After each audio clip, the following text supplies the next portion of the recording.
folks, this is SenileSarge, and today we're going to be doing a first impressions on the PC game Northern Lights, which is developed by Mad Goat Studio and currently available on Steam. You can see the link to the game in the description below. First off, I'd like to say thank you to Mad Goat Studio for reaching out and providing a code for the game. So just to kind of ensure that my first impression was unbiased, I went ahead and purchased the game, and we're going to be giving away the key to the Rally Point community. Our focus today is really to answer the question, should you purchase Northern Lights right now?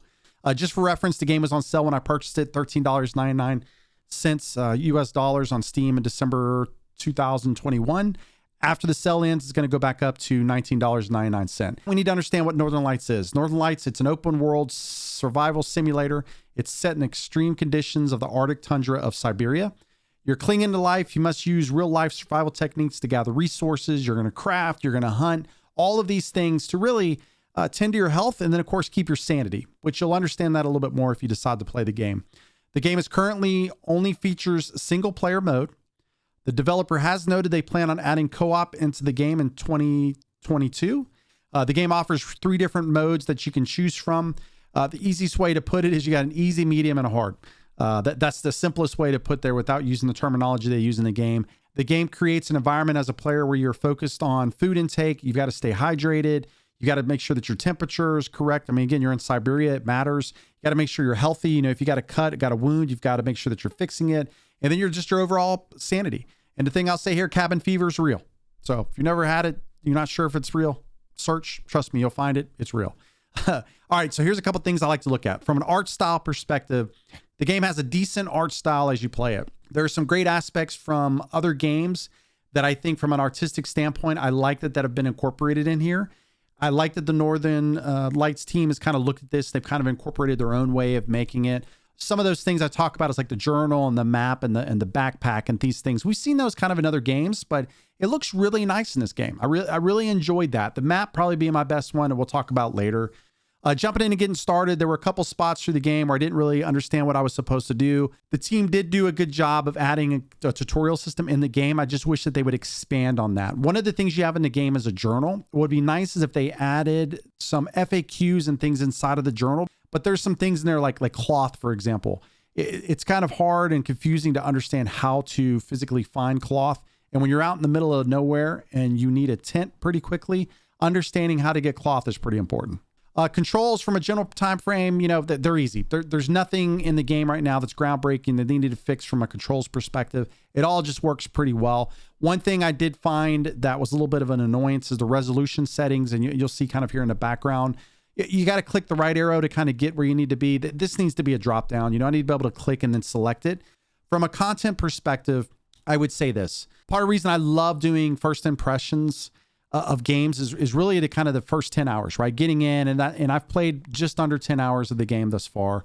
Do I want to continue to play? Then I look at the costs that I'm going to pay for the game, and then I kind of average those two together and say, okay, hey, is it worth my time? What I can tell you today is, you know, we streamed it. You're going to see, I've got another video, as I talked about earlier, that's going to be the actual stream of what I did. I had a lot of fun. The really interesting part is that the map, you'll see when you see it, it's only got one area that's actually filled in. You've got to find all these other pieces of the map to kind of fill this in and then ultimately escape this island. The fact that we played for a couple hours today, we found, I think, a total 2 maps or 3 maps the entire time. We're not even close. I mean, I've still got, you know, probably 30 hours that you're probably going to put into the game to find all this, especially if you're somebody that likes to explore and then take your time. I'm not sure how many maps there are in total. I do like the variants of the types of buildings that we saw. The types of animals were a little bit different. The loot that we found was really interesting. I mean, there's a lot of really cool stuff. The fact that you can't carry everything, you can only carry small amounts of stuff was really nice. So it really made the experience enjoyable. I mean, it was fun. One point I would bring up is the animal interaction. That's one thing the developer needs to work on. It's super hard to fight an animal when the animations are a little bit wonky.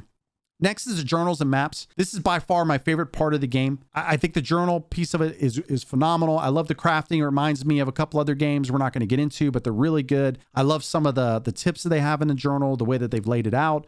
Just overall, you know, if you've ever hiked before, you've been out in nature, you know, you're going to take a book like this, especially those that hike. You're writing stuff down, kind of remember where you are, coordinates, things like that. I think this is a really cool idea on their side to kind of add that. I think it's a great addition to the game. The map is a phenomenal thing. I love the thumbtacks that you add in there, the way the map's laid out and kind of the progression. And I can't wait to kind of see where they take that here, you know, into the future. I don't have any real complaints right now about the journal map because I know it's early access and I know they're going to progress it even more. From a crafting perspective for early access game, the crafting is perfectly fine. It works. It did what it's supposed to. In most cases, it's self-explanatory.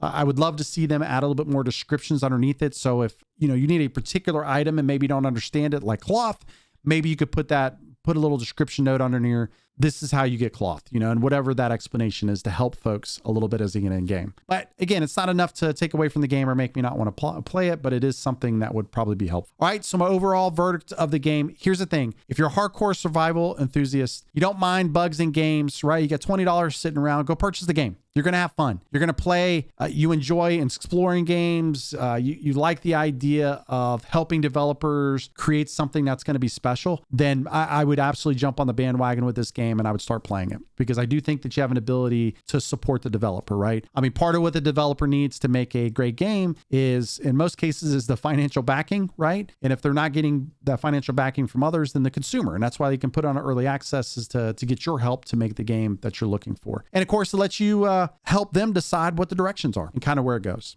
If you're a completionist, right, you're expecting finished product, don't get the game yet. Just wait. Give them another year, right? I think for a year from now, we're going to be in a totally different place, especially based off of the roadmap, which I'll show here in the background. They've got a lot of great things that they're going to be fixing. A lot of the issues I've even talked about here, they've got on here that they're going to be working on. I think my only hesitation up in this point is how long it's going to take the development team to get the updates out. I mean, one of the things they were supposed to have out was co-op in 2021 based off of their roadmap that they had up, but it looks like it's coming in 2022. So I think that they focused on this, you know, the game itself and making it better. Now they're going to add that co-op piece. And I just don't know when in 2022 that's going to come, but that's going to be a huge piece. Again, if you like single player type games, it's not really, something that's going to stop you, but it is definitely something that you'll think about. I do believe consumer support, purchasing a game, things like that is really going to help them crush it and kind of move forward. I do have a cautious note though, and I always say this on any videos that I'm doing for early access. Early access is not for everyone. So if you don't like helping developers, don't purchase the game because you're going to be frustrated. They're going to be frustrated, right? Especially when you purchase it and you're asking for a refund a week later because you don't understand the whole idea of early access. Part of early access is playing through the game, finding unique ways to help them make the game better, and they're going to continue to update it as you kind of go on. If you enjoyed the video, take a few minutes to like and subscribe to the channel. It truly helps me. As always, thank you so much. We'll see you on the next one. SenileSarge, signing off.